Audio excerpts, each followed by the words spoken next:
Hey, Paige! Long time no see, huh? Yeah, it seems like ages since the wedding. Like 2 whole years, right? Actually, it's been almost 3 years. Time flies when you're crazy busy, I guess. Tell me about it. So, what's up? I hear Jack wants to take you out on a date this weekend, but you're in a bit of a bind? Yeah, exactly. None of the grandparents are available to watch our little munchkin. And that's where you come in, my awesome friend. We were wondering if you could lend us a hand and babysit for us. Ah, I appreciate the vote of confidence, but honestly, I'm not sure if I'm the best choice for babysitting. I mean, I haven't even met your little one, you know? Oh, right. We've been pretty cautious about introducing our kiddo to people. So far, only close family members have met our little cutie, and we haven't even considered them for our babysitting duties. Ah, got it. So, the rest of the family has had the pleasure of meeting the little munchkin? Yeah, we had a big celebration when our little bundle of joy was born about 14 months ago. Huh. I never got an invite to that. Must have gotten lost in the mail. What? Oh no! I'm so sorry. Jack said he would send invites to everyone on his side of the family. When you didn't show up, I thought you didn't want to come. I was kinda bummed, to be honest. Well, I'm not surprised he didn't fill you in on that. Communication has never been his strong suit. Oh, I'm sure he just forgot or something. It was a crazy time. Lots going on. Yeah, I suppose you can give him the benefit of the doubt. That's what his parents always did for him growing up. So, it's kind of a pattern. Hold on. That's a bit rude, don't you think? Maybe, but it's not as rude as what he's done to me throughout our lives. Anyway, let's cut to the chase. The answer is no. I won't be able to babysit for you guys. Please, we're really stuck and don't have anyone else we can ask. Have you considered asking Jack's siblings? I mean, I know Paul is 17 and probably not busy with a job or anything. He's too young and disinterested. Ruth has a couple of kids, so she can probably add one more little one to the mix. We don't want to give him to someone who can't dedicate their time to him. But you're fine giving him to a complete stranger? You aren't a stranger. You're family, and you work with kids. That makes you the perfect person to watch him. Sorry, but no. I'm not interested in watching an infant or a toddler. I don't know.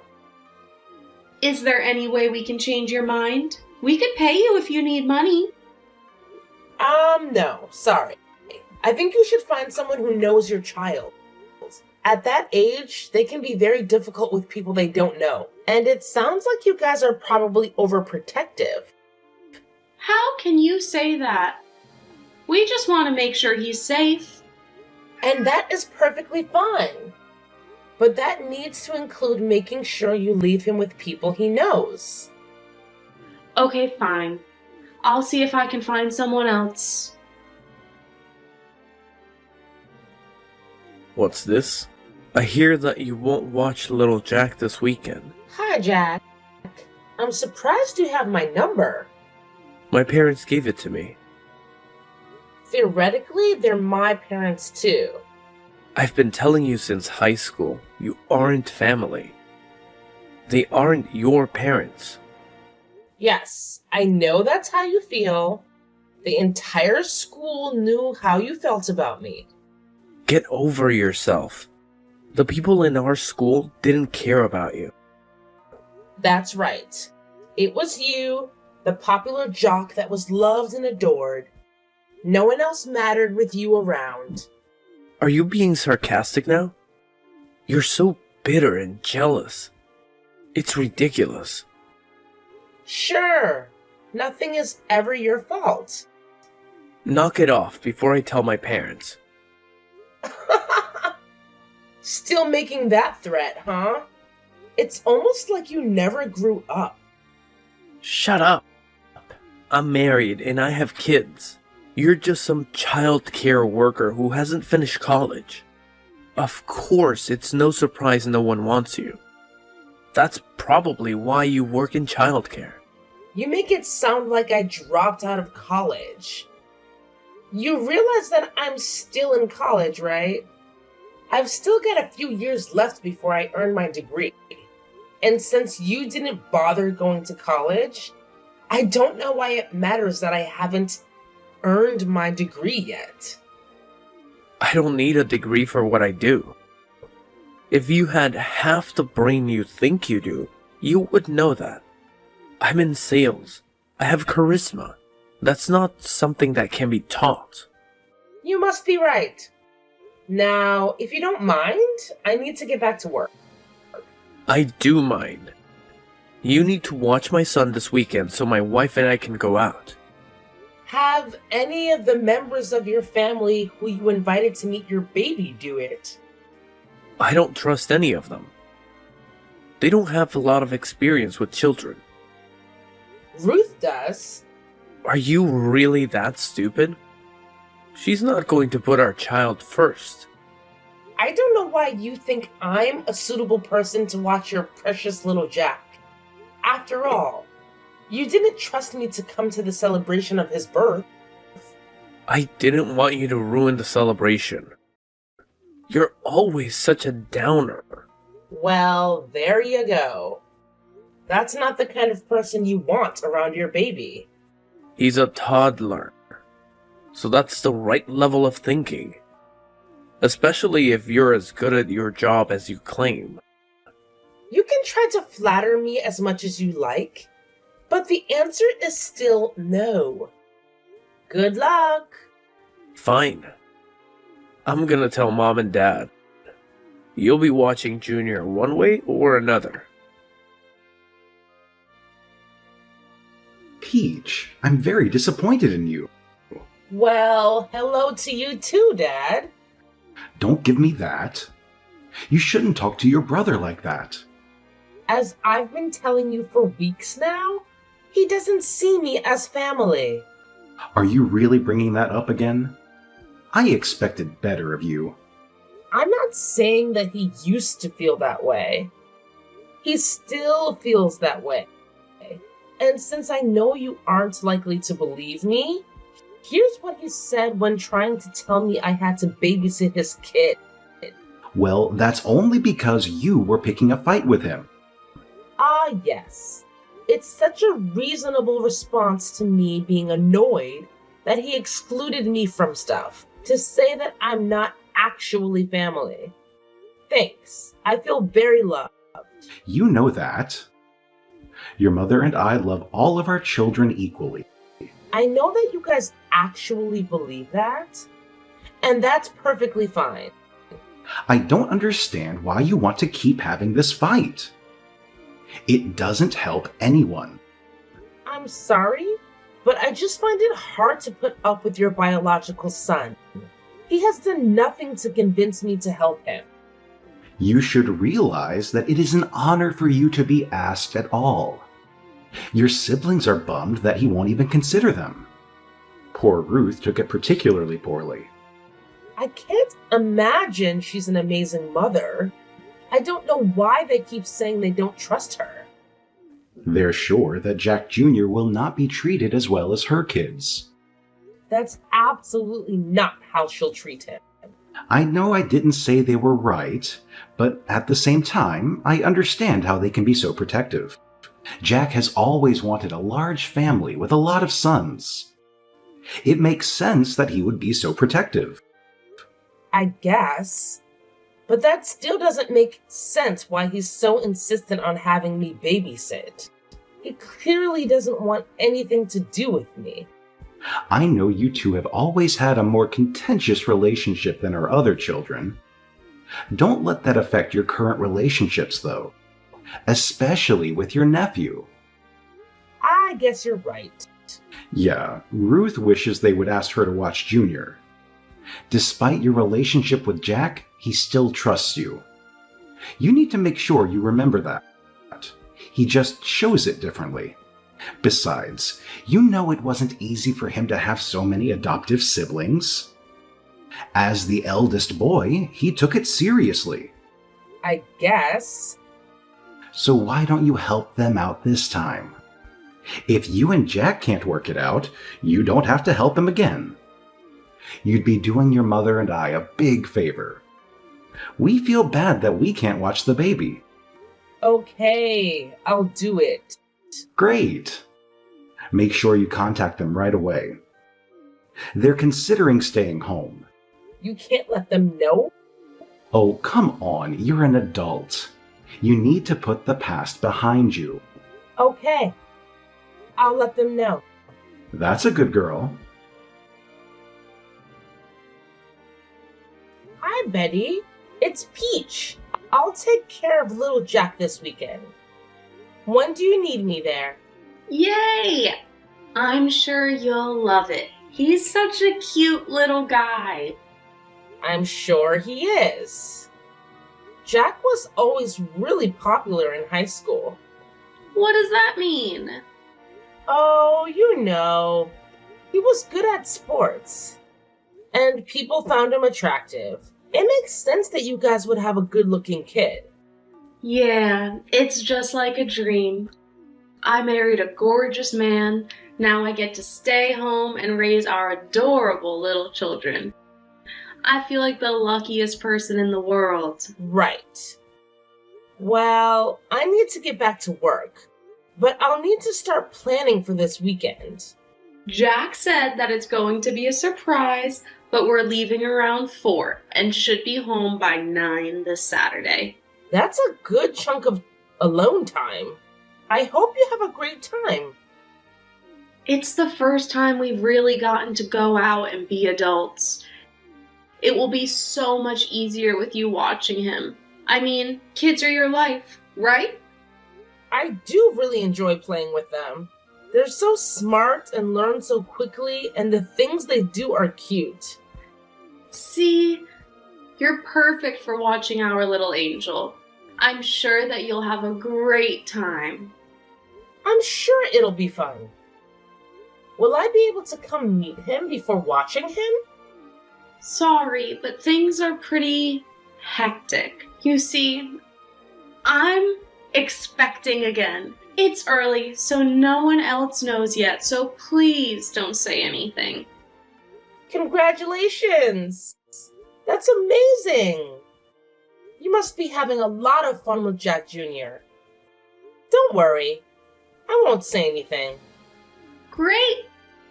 We'll see you this weekend. Sounds good. See you then.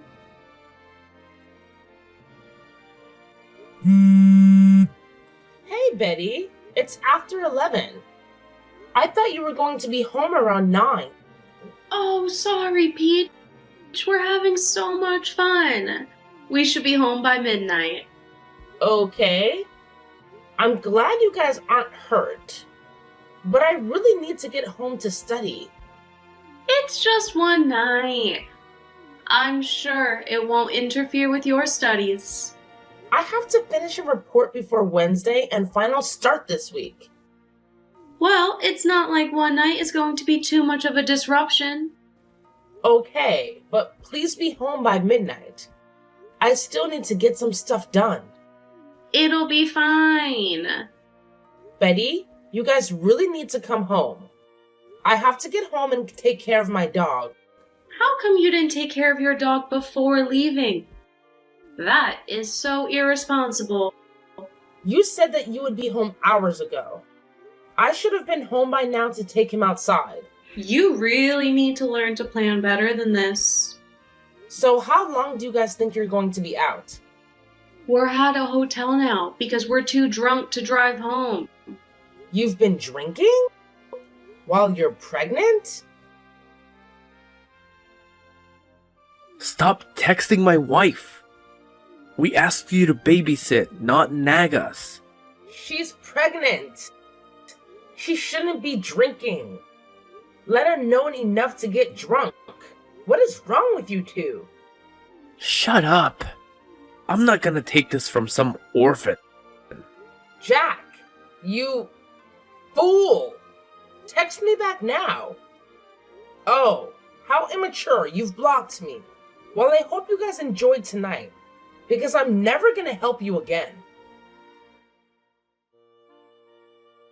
Peach, why aren't you responding to texts from your brother? I haven't gotten any texts from Paul in a while. You know I don't mean Paul.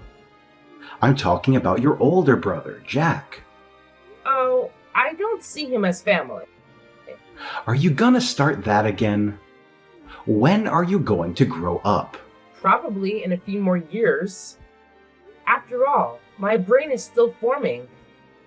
Are you getting smart with me, young lady? What do you need, Dad? I need to know why you aren't answering your brother. After the last experience babysitting for him, I won't do it again. So when he blocked me from continuing drinking, I didn't feel bad about blocking him. That is very disappointing. You know that he gets emotional. You should take that into account and be a bigger person. So you think that the person who's barely able to drink alcohol should be more mature than the person who can legally rent a car? Don't do that. This isn't about age. It's about maturity level, right? You and your mom never made your biological children act grown up. It's always been on me and Ruth, almost like you adopted us to be free childcare for you. And now for your grandchildren. Your mother and I love you all equally. Funny, since you sure don't treat us equally. How dare you accuse us of favoritism? We adopted you when no one else would. You should be grateful for everything we provided you. This spiel again? A roof over our heads, food in bellies, blah blah blah. You thankless, insignificant horror of a child. We never should have adopted you. Ah, finally, there it is. The way you've always felt. That is not how I felt until now. You have always been difficult. But I figured you would get better. Instead, you keep getting worse. Right, because I won't let you guys use me anymore. We've given you everything. You owe us. Are you paying for my college education? Of course not. Why should we be responsible for that? You could have gotten a job like Jack instead of wasting time and money on a degree. Or you could have been like Ruth and gotten married and started having children. Funny that you actually saved up money for college, at least for your bio children. So clearly you think that college is important. Of course it is. But we paid to adopt you. How could you expect us to keep sinking money into your future? We have children of our own. In other words, you don't really think of me as your child. No, and I don't really care how that makes you feel. You've been so difficult. You're such an ingrate. Honestly, it's easy to see why you were put up for adoption. I want to say ouch, but you've kind of made it clear that's how you feel. Of course you're going to try to make it sound like I'm the bad guy. Well, Samuel, I don't think that most people would say what you did was selfless, since you used us like unpaid labor. But don't worry, you don't have to put up with me anymore. Did you just call me by my first name? That's it.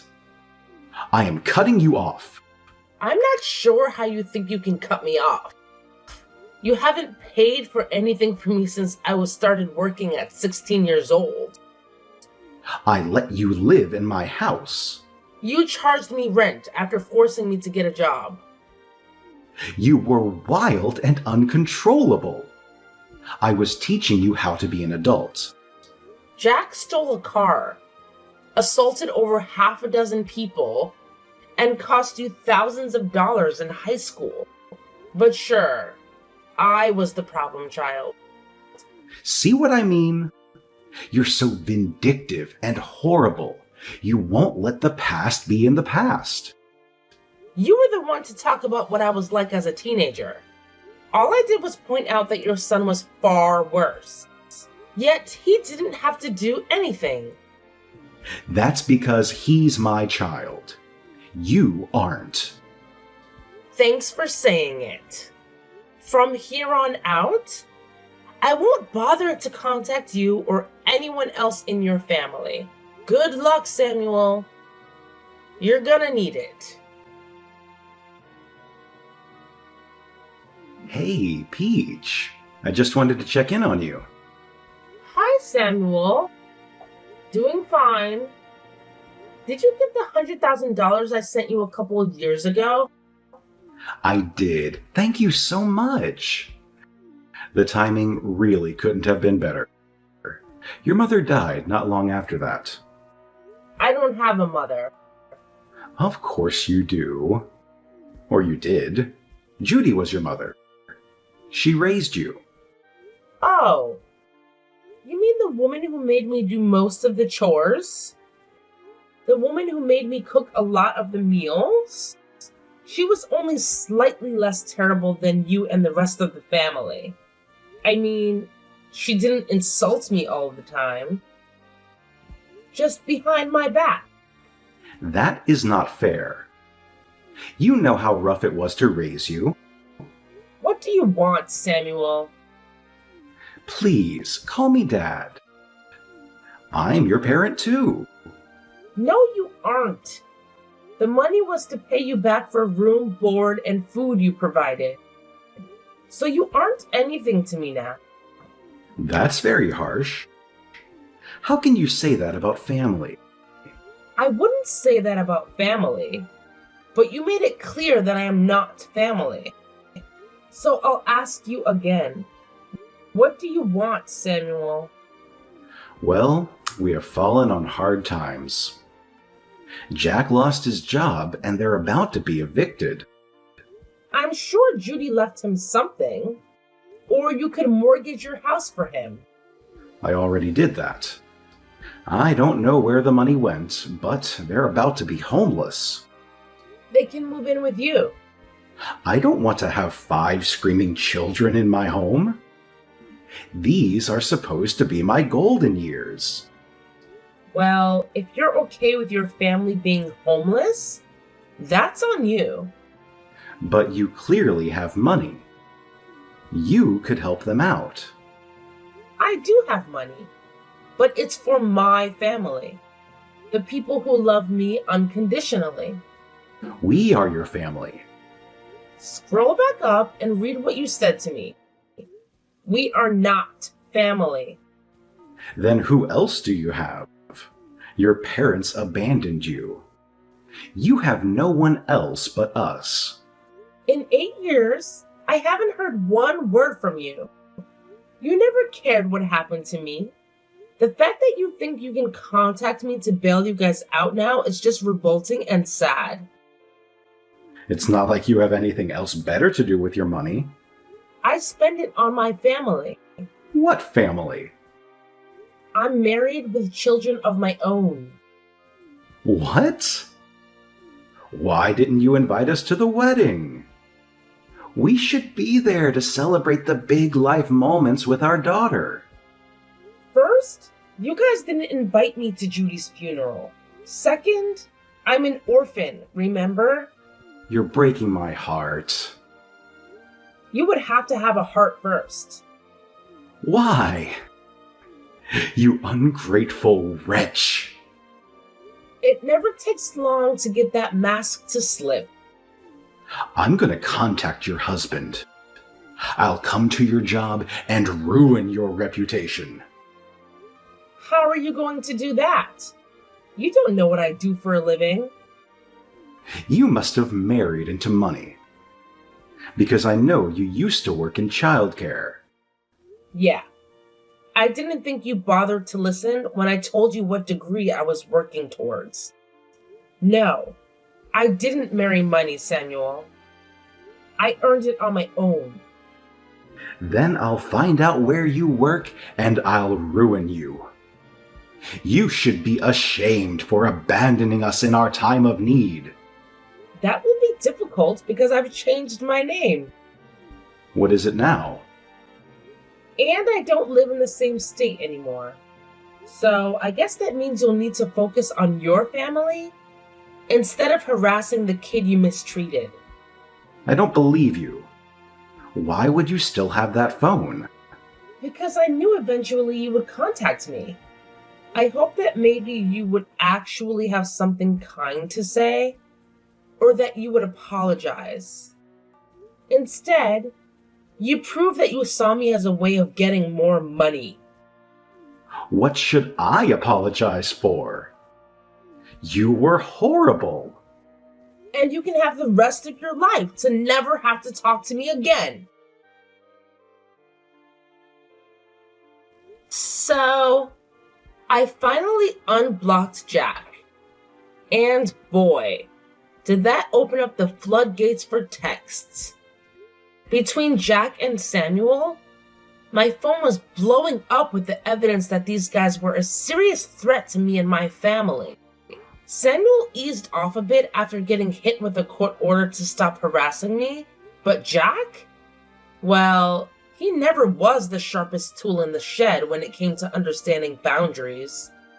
It took getting him arrested and spending a few months behind bars for him to finally get the memo and back off. Then I heard Ruth and Samuel had taken Jack and his clan in. And let me tell you, it was a total disaster. Jack managed to wreck Samuel's car and even got arrested for attacking him when Samuel tried to make him pay for the damages. After I got that update, I made it clear that I didn't want any more updates on what happened between those two troublemakers. I stayed in touch with Ruth because she always felt like an outsider, like me. She never really spoke up about things, but it felt like we had a connection. But hey, good news. She's happily married now and her kids are doing great. They're thriving. Mostly because she had the sense to move away from that toxic family after Judy passed away. She did mention once that she might consider taking in Jack's kids, but I made it clear that I didn't want to know the nitty-gritty details. Look, I've been through my fair share of tough times, and I know how awful it can be coming from a messed up family. So, if Ruth wants to help those kids, I'm more than happy to lend a hand by sending some money their way. They're not responsible for their father's actions, and I feel for them. But let me be clear, I won't be bringing them into my home. I've got my hands full with my own 2 beautiful children, and my husband is an absolute rock star taking care of them. For once in my life, I feel like I've got a real family that loves me, and I make sure to show them how grateful I am every single day.